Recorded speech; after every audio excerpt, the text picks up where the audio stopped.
ভেটাগুড়িতে নিশীথ প্রামাণিকের flakes ছেঁড়া ও নির্মীয়মান ধর্মীয় প্রতিষ্ঠানের জন্য আনা বেলেপাথর ভাঙার অভিযোগে শনিবার দিনহাটা থানা ঘেরাও করে বিক্ষোভ দেখালেন বিজেপির নেতাকর্মীরা।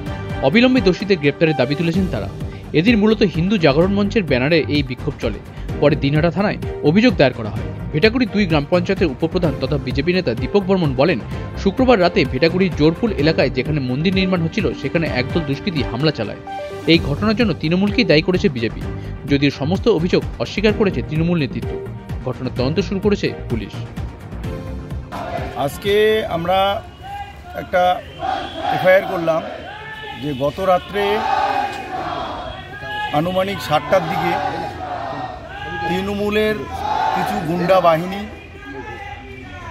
দিনহাটার মাননীয় মন্ত্রী উদয়ন গুহর নেতৃত্বে আমাদের ভেটাগুড়িতে গিয়ে আমাদের হিন্দু ধর্মের যে আবেগ, যে রাম, সেই রাম মন্দির আমরা নতুনভাবে স্থাপন করছি ভেটাগুড়িতে।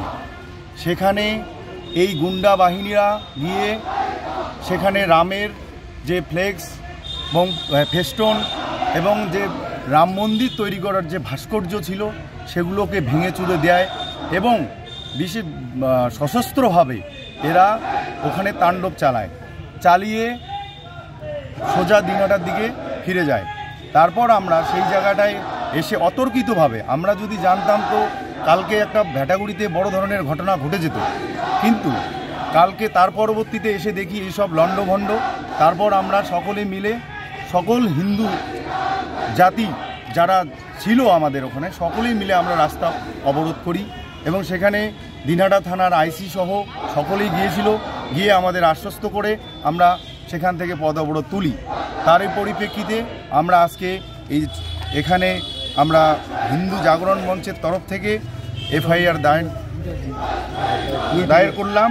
আর এখানে আমরা 34 জনের নামে কেস দিয়েছি। দিনহাটা থেকে শুভঙ্কর সাহার রিপোর্ট, উত্তরবঙ্গ সংবাদ।